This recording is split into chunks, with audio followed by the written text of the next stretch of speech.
السلام عليكم الخوت، مرحبا بكم في قناة يويوس فاميلي. اليوم بكل حب وصدق بغيت نشارك معكم صور وحكايات طراو لينا في حياتنا و... وكأنكم أصبحتم واحد من العائلة. المتابعين ديالنا أصبحوا العائلة ديالنا. حبيت أنكم تعرفوا جزء من حياتنا، وبغيت ندير لكم واحد الجزء اللي أثر في حياتنا بزاف. وسبحان الله العظيم، هي قصة وفي نفس الوقت موعظة. نبداو على بركة الله. هادي كيف المهم هانتوما كتشوفوا هاد التصويرة ديال الهرس اللي ترسو في رجلي. القصة بدات بأن واحد السيد عيط ليا باش نمشي نخدم ليه كاميرات. المهم كانت عندو تقريبا 16 الكاميرا خص تركب. المهم قلت بسم الله، بديت مشى معايا الصديق ديالي اللي تيخدم معايا، توكلنا على الله بدينا في الخدمة. دوزت ليه داكشي اللي خصو يدوز، الكابلات، تقبت ليه الحيط، درت كلشي. بديت نلصق في الكاميرات. يلا غادي نقول بسم الله في اول كاميرا غادي نلصقها، ويطلق بيا السلوم. دخلت ليا رجلي ما بين السلوم وطحت، تقسمات ليا رجلي. فديك اللحظة السيد تخلع بزاف، السيد تا هو اللي كان خدام معايا تخلع بزاف، وانا اكثر واحد تخلعت لان عرفت راسي تهرست. تخيل انك تهرس، يا الله تزادت لك المية، يا الله واحد المية تزادت ليا الحمد لله آية. وتهرسي وتشوف اننا مصروف. سبحان الله، قصة عجيبة غريبة تسمعوها تخليكم آخر حاجة تفكروا فيها هو الرزق. سبحان الله العلي العظيم. ما علينا. السيد هزني داني للسبيطار، وبالضبط السبيطار ديال السقاط. مشينا تما كاينة، كانت الساعة يوم السبت على ما أتذكرها السبت. الحمد لله. المهم مشينا تما كاينة، داو ليا تصويرة لقاو لينا ريسة شوية خايبة، تيقولوا ليها دبل فراكت، هرس من هنا ومن هنا. المهم كان ديك الساعة ما كان حتى واحد لأنه اللي يدير ليا القبصولة. قالوا لي سير نهار الاثنين ومشي. داروا ليا واحد الكريطينة وداروا ليا واحد الجواد، والسيد زعما لاباس عليه بواحد الدرجة لا تصدق. خلاو الناس الاولين عنده اللي تحرق ميتم، الله يسهل عليه، الله يكمل عليه بالخير. انا بغيت يكون عنده البحر كله ديالو عامر فلوس. هو انسان خصو يكون شويه قنوع تعرف الله. علينا السيد ماشي زعما كلف راسو يديني الكلينيك ولا لا، هو غير شخص ليا بزاف. لا ما علينا. رجعت للدار، وصلني للدار، طلعت للدار. اول حاجه دارها جبت لي شي بركه خشى ليا في جيبي.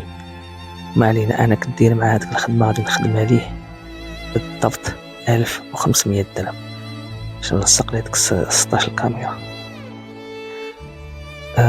جبت لي شي بركه حطها في جيبي. طلعت للدار. انا الساعه كان فيها واحد الحريقه عجيب لواحد الدرجه لا تصدق. ما علينا. طلعت ما خديت لا دواء لا والو.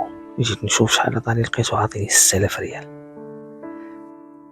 ديال 6000 ريال ما كذبش عليكم والله ما عرفت ديالاش. ما علينا، الحمد لله والشكر لله على ان الله عز وجل هو اللي يرزق. جلست في الدار، ما كذبش عليكم، بكيت بحرقه. تنشوف راسي انني تنخدم على وليداتي ولا الزوجه ديالي، كيفاش غادي نخدم. والهرس اقل حاجه هي شهر، اقل حاجه هذه. ما كانش عندك شي هرس هذا كان بعد الهرس كان عندي انا، قالوا لي خصك دير الحديد. يعني عام انا رفضت انني ندير الحديد، يعني الا ما درتيش حديد غادي يطول في القبص، يعني غادي يضرب واحد 6 شهور وما يزيد. ما علينا. هذيك الليله تقريبا من 10 بجوج حوايج، بالحريق والتفكير. حتى نفكر كيفاش الوليدات غادي ياكلوا، المراه انا دي مسكينه ما خدامه ما والو. ما تعرف دير حتى حاجة مسكينة فهمتيني من غير المنزل ديالها، والوليدات باقي صغار، وحدة يلاه تزادت وحدة عندها تقريبا 4 سنين. تلفات بيا الدنيا، شندير معرفتش اش ندير. وكانت ديك الساعة باقي واحد 3 أيام ولا 4 أيام من الكرا، ما هو الضوء ولا الانترنيت وزيد. ويعني هنا جا هاديك الليلة بعدا تقريبا ما نعستش لغدي الحد، عندي واحد النهار خايب بزاف الحريق. خصني واحد الدواء، ولكن داك الدواء خاصو يكون كتب لي الطبيب، ما يمكنش انك تاخذو ولا يقدر. مشيت شريت شي دوايات باش كالماوية، منين مشيت داو ليا القبص. جا هو نيت الثاني داك السيد، وكدبش عليك تصيدت تقولت واحد التقوليبه في حياتي ما توقعتها، ولكن بالعكس تقول براسه وقول بنشانه. قال لي لا سولك الطبيب عندك تقول ليه انك طحتي عندي، قول لي راه طحتي في الدروج. وانا بديك النيه اللي فيا واللي كانت فيا واللي باقا فيا اللي حد سالتها معاكم، نيتي فعلا نمشي ليه الطبيب التعريس هادي ماشي طبيعيه. كاين الدرس قلت لي طحت من الدروج، صافي كتبوا لي واحد التقرير، داروا لي قفص وبالضبط داروا لي بلا داك امريكا واحد القفص في الشكل. قال لي الطبيب خصك دير ضروري الحديد، انا الحديد ما وافقتش عليه نهائيا. صافي هما يديروا لي القفص هذا، خرج كتب لي واحد الدواء سميتو سيدالجيك، واحد الدواء تقريبا ماشي تقريبا هو واحد الدواء مخدر. الا شربتيه صافي متبقاش في الدنيا نهائي، درت شي واحد النية اخرى وتبقى فيك الحريق لو تنوض تجري. سبحان الله. السيد جا وصلني ومشى خدا ليا داك الدواء وجا، ومن موراها تنشوف على ان ما كاينش دواء واحد، كاين 3 دوايات، هو خدا ليا واحد. صافي من تما تقريبا جا عندي مره واحده من موراها مابقاش يجي عندي نهائيا. وديما كنقول ما عمرني نسمح لي الدنيا واخره، وشويه تنقول هادو بالله واش راجل فهمتيني بينو وبين مولاه، وشويه تنتقلق.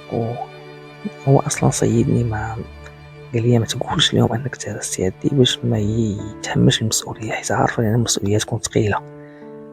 حب المال للاسف.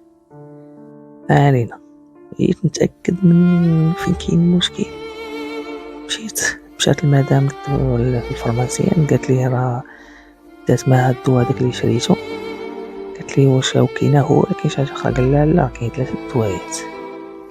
قال لها كاين 2 دوايات وبرا خصو كل نهار يدق واحده لمده 3 شهور، لان 3 شهور الاولى من المستحيل انه ينوض. داك الدواء ديالاش داك الدواء هي هاد البرا، هاد البرا بالضبط اللي تشوفوها دابا. هاد البرا تدير 120 درهم، هادي تتجري الدم بحال داك. الا بقيتي جالس بزاف الدم ديالك غادي بحال غادي يجمد، هادي اللي تتجري بحال تتمشى تماما. 120 درهم كل نهار تدوك في الكرش. فين نجيب انا 120 درهم كل نهار؟ ميمكنش. منين غادي نجيب 120 درهم كل نهار؟ منين غادي نجيب مصروف ديال الوليدات والماكله والشراب، فطور غدا عشاء كل نهار؟ منين غادي تخلص الكرا؟ منين غادي تصرف؟ منين؟ افكار كثيره بزاف طاحت لي على بالي، كثيره لواحد الدرجه لا تصدق، لانني كذبش عليك يقول لك اصعب حاجه هما الدموع ديال الرجال. صعب بكيت.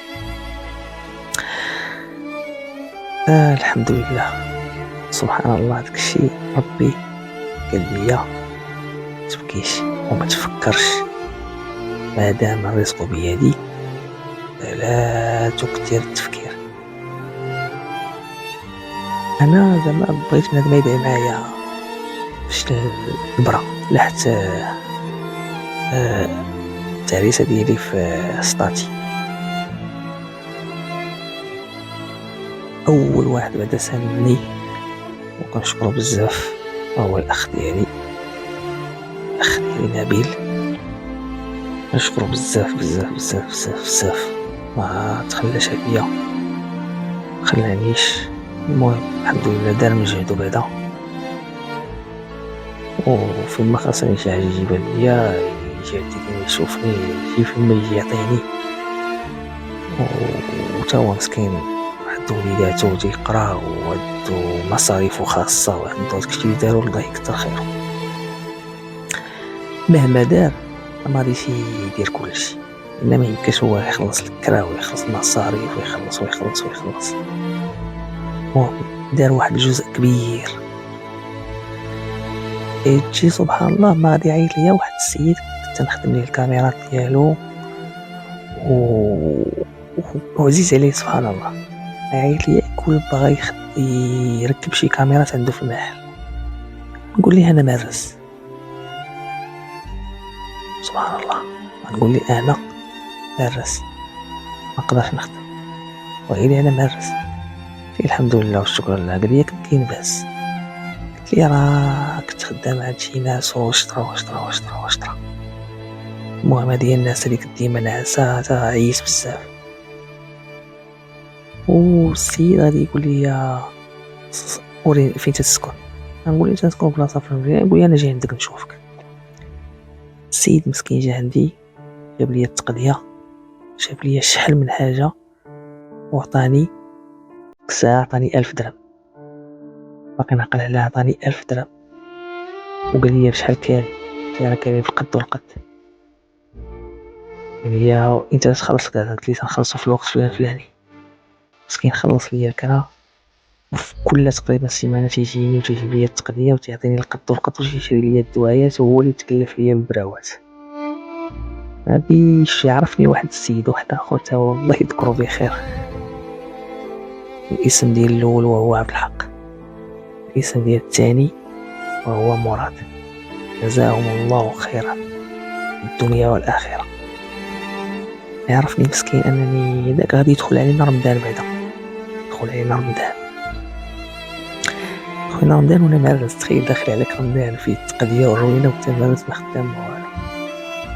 اقسم برب العزه الى ابتداء من نهار تعرست حتى بريت، ومن مورا من برا واحد شهرين عشت ملك عشت ملك. شي كله بفضل الله عز وجل، سبب لي الاسباب. كنت نعاني بزاف، ما كنت نقدر ندير حتى حاجه، لا نوض لا ندير شي حاجه لا نجلس. والله عز وجل قال في القرآن ربنا آتنا في الدنيا حسنة وفي الآخرة حسنة وقنا عذاب النار. حسنة الدنيا هي الزوجة الصالحة. ربي إلا عطاك الزوجة الصالحة عرف أنك كسبتي الدنيا والآخرة. علاش الدنيا والآخرة؟ لأن الزوجة الصالحة هي تخليك تخرج على طوعك وتولي ما مزيانش. قالك ربي الزوجة الصالحة عرف راسك أنك كسبتي الدنيا والآخرة. مسكينة الزوجة ديالي كتبدي ليا كلشي، وفي البداية كنت نحشم، كيفاش راك حشمت بزاف واستحيت منها بزاف لأنها تبدل لك ودير لك وتفعل لك وترك لك، ولكن الواجب ديال الزوجة والزوج هو هادشي. هو الزوجة من تمرض تلقى راجلها، والراجل من يمرض يلقى مرتو، ما تعيف منك ما يعيف منها. هذا هو الزواج الصالح.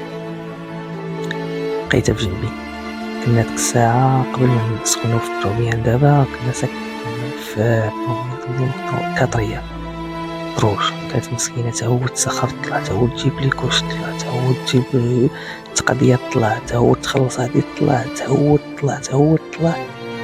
يعني عيات مسكينة في هاديك الأشهر، واحد الأشهر عيات بزاف، حسيت بها عيات وبحال هزات مسؤولية. تا من دابا لدابا كل شوية تقول لي راه زعما راه هازلك هاديك المسؤولية اللي كنتي هازة. نرجعو لمراد. مراد مسكين من عرفني تعرست تكلف ليا برمضان كامل، مع العلم ان عبد الحق باقي يتكلف ليا برمضان. وقلت لي كاين واحد السيد راه مسكين راه عاوني، يعني انا ماشي سوقت حتى واحد، نهضر على راسي دابا. يعني عاوني هذا وعاوني هذا زيادة على الأخ ديالي، يعني داكشي الخير الخير الخير، لدرجة أن الخير كثرة ما الخير كاين أنا وليت زعما سبحان الله كثرة الهمزة الضحك، أنا وليت نفرق الكفاف ديال رمضان على الناس، وحدة نعطيها لبا وحدة نعطيها لهذا وحدة، فهمتي؟ كانوا تيجيوني الكفاف سبحان الله بزاف وتنفرقهم حتى في سبيل الله، ما يمكنش انا نشدهم عندي كاملين، هذا اللي تسمى طمع.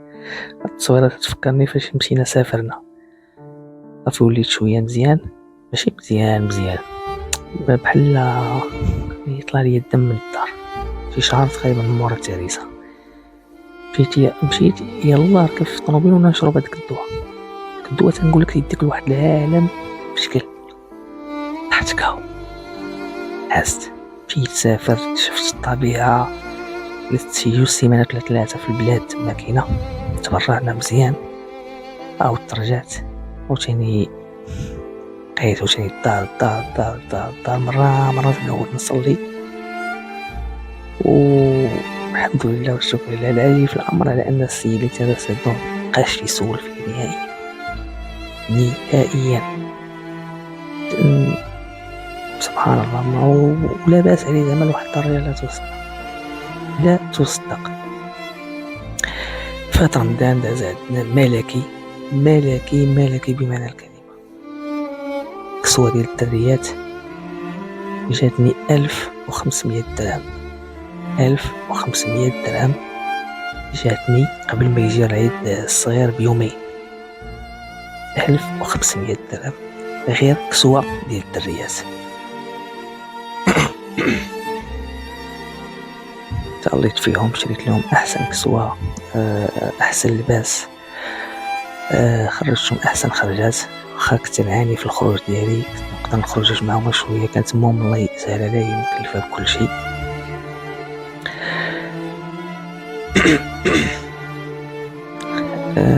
كيف قلت لكم داز رمضان، داز العيد الصغير، داز الشورى وهي العيد كبير قدرة قادر. جاوني 2 حواله سبحان الله العظيم. الحول الاول يعني وجاني الحول الثاني، ما نقول لكم زعما لا، تعاملت مع واحد الصديق ديالي و يعني من تا هو مسكين تا معنا قد الحال بدون ذكر الاسماء، شي عادي. وجاني العيد الكبير سبحان الله، جاني العيد الكبير سبحان الله العظيم. ربي ما تبغي يعطيك غادي يعطيك بلا ما تسول وبلا ما تفكر، ربي تيجازي العبد ديالو بلا ما بدون مقابل. الله عز وجل بغى يعطيك بدون مقابل، توكل عليه وكون ديما معاه، وغادي يكون ديما معك في السراء والضراء. هذه قصة العبرة ديالها أكثر من القصة نفسها. العبرة ديالها أنك توكل على الله دائما وأبدا، والعبد عمره يعطيك شي حاجة واخا يكون عنده مال الدنيا، عمرك تتوقع من العبد يعطيك شي حاجة. ديما عول على الله عز وجل، هو اللي غادي يجيب لك هذاك العبد حتى لعندك.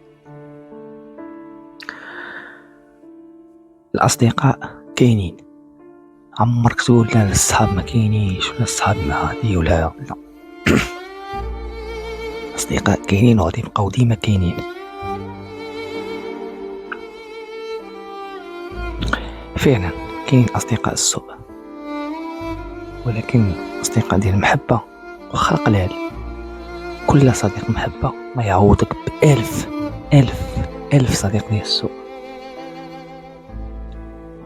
غير كنت انت مزيان، كون مع الناس مزيان، واول واحد تكون معاه مزيان هو الله عز وجل وردات الوالدين. باش هما يديروا معاك دعوات الخير. المهم كانت هذه اول صورة واول قصة، وخليكم معنا غادي ندوزو القصص واحدين اخرين زوينين. انا حاولت نكتب غير نبدا لكم قصة من بداية الزواج ديالي حتى لدابا، ولكن فضلت انني نبدا بهذه عبرة. لا تقنطوا من رحمة الله، لا تقنطوا من رحمة الله، لا تقنطوا من رحمة الله. ندوزو القصة الثانية. وهاد التصويرة هادي صورة حقيقية من التصوير ديالي. كنا في البادية وعجبني هاد الجو الجميل جدا والرائع من الخالق الوهاب. ندوزو الصورة الثانية. أجمل لحظة في حياتي، أجمل لحظة في حياة أي واحد، وهو أنك تاخد الإنسان اللي كتبغيه. فهاد اللحظة هادي مشيت وتوكلت على الله، وكيف ما تيقولوا الناس الأولين ضربنا بيد في الكحل، وربي يسر لينا الأمور ديالنا. اللهم لك الحمد ولك الشكر. الملاقات ديالي أنا مع الزوجة ديالي كانت غريبة جدا، ما عرفتني ما عرفتها، ما طولنا مع بعضياتنا بزاف ما والو. ملاقات شرعية ولله الحمد والشكر. من موراها النيشان ضربنا كحل في البيض كيف ما تيقولوا، وتوكلنا على الله وربي يسر لينا الأمور. يا هذا من هذا الميكرو اللي تنهضر منه دابا، وهاد اللحظة اللي تنهضر فيها، نتمنى على أي واحد بغا يتوكل على الله يبدا بالحلال، حلال ثم الحلال ثم الحلال. كنت فاجأت الزوجة ديالي أول عيد زواج ديالنا، شفت لها هاد الحلوى المتواضعة، كنا يلاه بعدين هاد الساعة هي القيمة ديالها كبيرة بزاف على السعر ديالها. ما عرفت شحال كنت خديت هاد الحلوى، بقيت شاقلت المهم ما بين 120 درهم تقريبا، ولكن فرحات بها قد كنوز الدنيا. عجبتها بزاف وعجبها الحال بزاف. درت لها مفاجأة، كنت داك النهار بالضبط صيفطت تسخرات، قلت لها جيبي لي شي حاجة أنا ما قادرش نعود. كنت أنا أصلا جبتها وخبيتها، ملي جات لقاتني موجد لها كل شيء وعجبها الحال بزاف. فرحت. من موراها كانت هذه أول لبسة غادي نشريوها لسلمى، أول لبسة ديال العيد الصغير غادي نشريوها لسلمى. هذه ذكريات تتبقى. أول لبسة تتبقى هي أحسن لبسة، واخا ما عرفت شنو نشري من بعد، تتبقى أول لبسة هي أحسن لبسة وتتبقى لك في العقل ديالك وما تبغيش تحيد. اللبسة كنا شريناها لها وكنا فرحانين بزاف. تخيل على أن أول بنت عندك وتزادت بواحد الحرقة، واحد العشق للبنات عندي أنا وتما سبحان الله العظيم كان عندنا واحد العشق كبير أننا تزادتنا درية وربي عطاها علينا الحمد لله والشكر لله. هذه كانت أول مرة غادي تمشي للمدرسة، أول مرة غادي تمشي للمدرسة، أول قراية ليها في الروض كانت تفكر هاد اللقطات هادو زوينين بزاف. شي واخا تشوفوا هاد التصاورات بحال هكا وفرحانة، ولكن كانت مخلوعة بزاف في هاد القراية ديالها وهي خايفة وما هي كانت خايفة عليها. تديها للمدرسة وكتبقى حاضياها بالساعات وهي جالسة حدا الباب ديال الروض، نخاف لا تبكي لا تخلع لا كان شي حاجة ترجعها. قلب الأم شي حاجة كبيرة بزاف في حياة الأبناء. تتختار الأم تمشي شحال من حاجة. كنا مشينا شرينا لها هي اللي اختارت بالضبط الشكارة، اختارت الشكارة وعجباتها بزاف. هذه أول صورة ليها، كانت هي أول وحدة دخلت.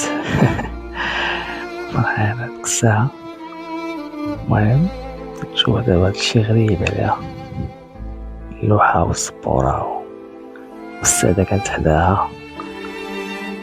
طلبتها على أنني نصور، ماشي مشكل.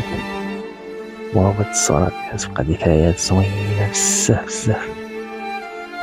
سلمى هي أول فرحة في حياتنا، والحمد لله والشكر لله. كانت قبل ما تولد الزوجة ديالي، كنطلب من الله سبحانه وتعالى على أنه يهدينا بنت. كانت الأمنية ديالي في بنت، وربي ما خيبش لينا، الحمد لله والشكر لله. عطانا داكشي اللي بغينا.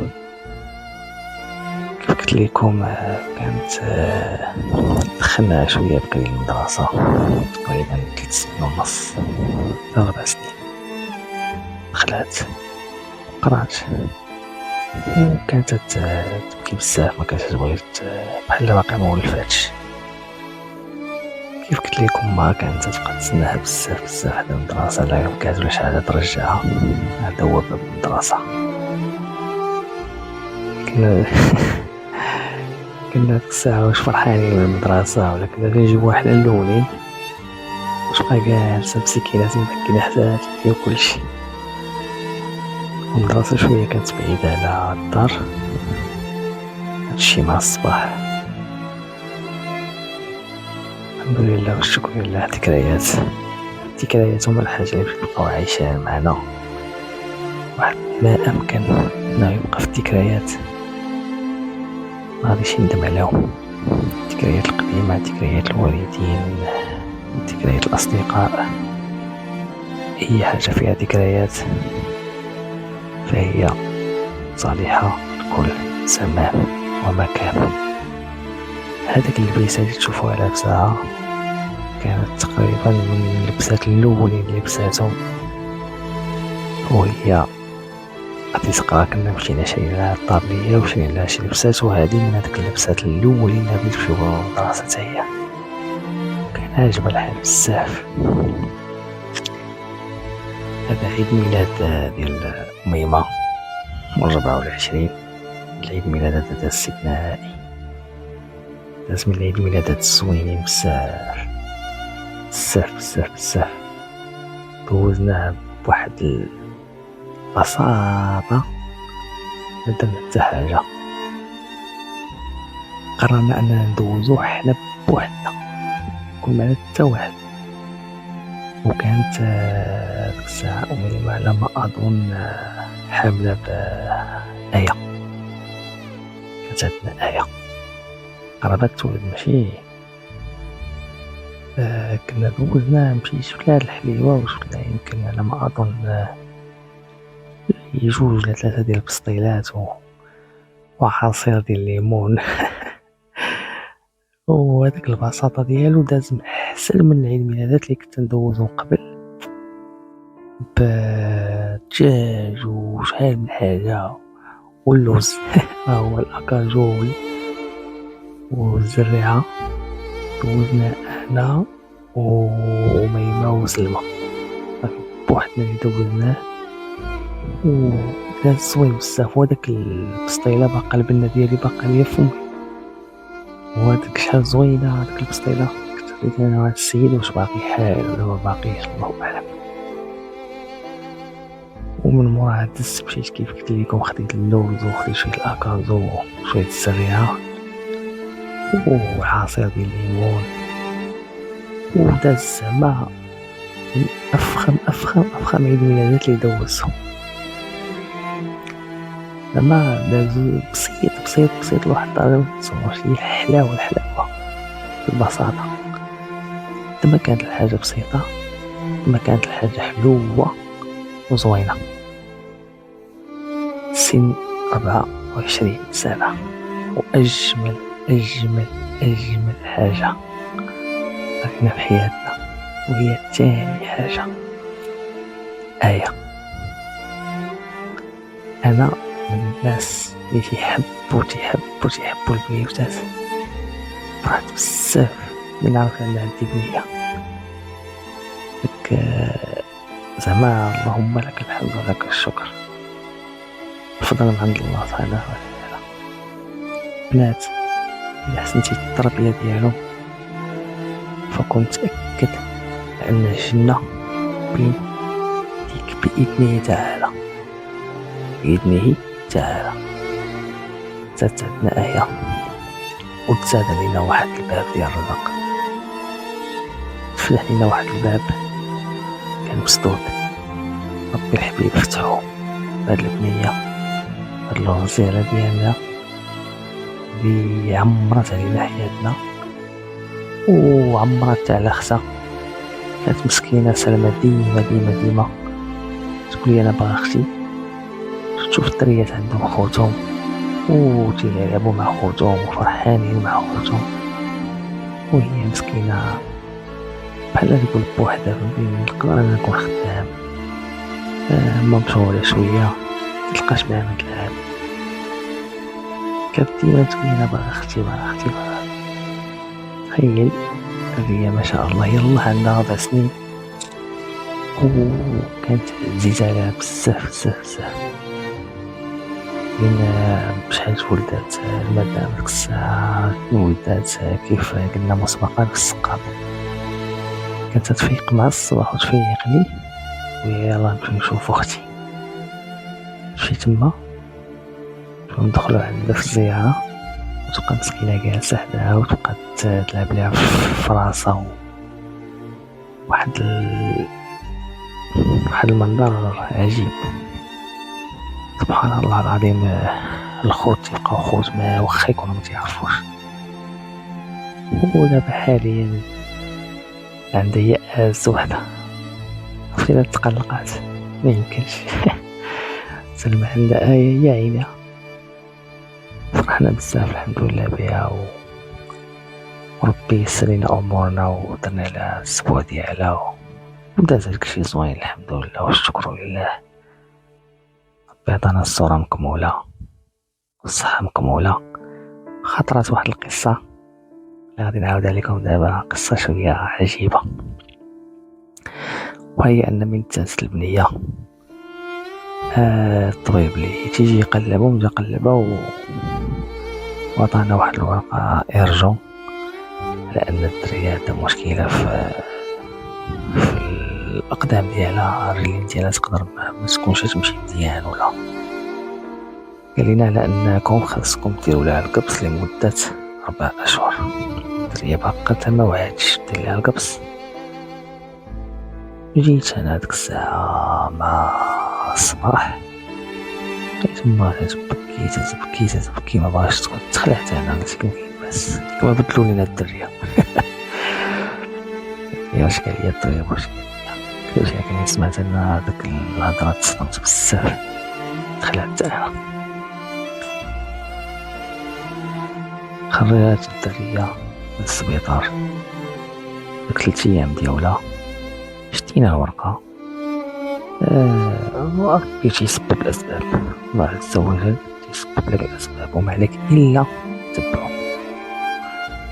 تلاقيت مع واحد السيد مبروك زيادة ومني قال لي مضرب بنيته بعدا بخير الحمد لله الصغار مكمولة. قلت له اللهم لك الحمد. كان عندي واحد المشكل واللي هو السيد تبارك الله واعي.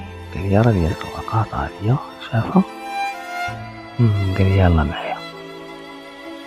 مشيت معاه عندك الساعة كنا يلا ناويين نديوها. سبحان الله ربي صيفط لي هذا في طريقي. قال لي جيب الدرية ويلا معايا. مشيت عند ما قلتلهاش كيفاش كاين. هزينا الدرية مشينا لها الطبيب ديال العظام،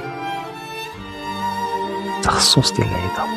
السيد شافها قلبها دار ليها جميع داكشي اللي غادي يدار. قال لنا الدرية ما فيها حتى حاجة. ديك اللحظة اللي ديناها ليه يلا عندها 5 أيام و 1 سيمانة ولا باقا الدرية صغيرة بزاف. قال لنا الدرية ما فيها حتى حاجة نهائيا، الدرية سليمة فيها لا مشكل لا عيب لا والو. هذاك غير خطأ من الطبيب، ربما شافوا شي حاجة هذيك اللحظة اللي دارت الانتباه ديالو، ولكن محاسوش يعطي حتى الورقة اللي عطاهم بأنها خصها دير القبص. الناس خرين مساكن يمشيو يديرو القبص ديريكت. بقيت من حريتنا بغيت زعما نأدي الواجب ديالو، وقال لي داك السيد سي الله يهنيك كلشي مأدي، كلشي مخلص، كلشي مزيان، المهم أن الدرية بنتك بخير وعلى خير. وهذه هي ديك الشي يقولوا لها تكويرة ديال الدرية، داك الراجل اللي يلاه تتزاد هذا تدويرة ما شنو تيقول لها مشات ليا من بالي. هي الله يكبرها في عزاك. ويعني السيد مسكين دار معايا واحد مزيان عمري ننساه ليه، الله يسهل عليه. ربي يحط في طريقك الناس ديال الخير، ما يحب انني زعما فهمتيني كان عندي باش نمشي ندوز ليها، ولكن الله عز وجل بغى ليا الخير، حطوا ليا في طريقي. وديك الساعة ما نكذبش عليك فرحنا بحال يلاه عاودت زادنا عاوتاني، فرحنا بزاف. ايوا جرينا فادنا على حنينات، مسكينة ناعسة وجداتها فرحانة بها، والعائلة فرحانة بها، وكلشي فرحان بها. المهم مولودة جديدة، البيوت ديما تيكونوا معمرين الدار ومعمرين العينين وكلشي. من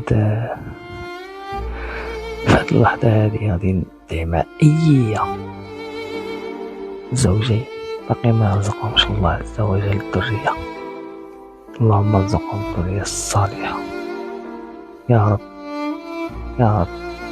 لو كانوا هما تيبان لهم هاداك الشيء مستحيل، لأنك تقول لشيء يكون فيكون. اللهم ارزق كل مشتاق وكل عاقل يا رب، ارزق كل عاقل، سهل على أي واحد الذرية الصالحة. والمهم هذه قصص الثانيين من بعد القصة الأولى اللي عاودت لكم. هادو قصص حبيت نشاركهم معكم كمتتبعين وفيين، وما تنساوش ديروا اشتراك في القناة وخليكم معنا قصص وحدين اخرين.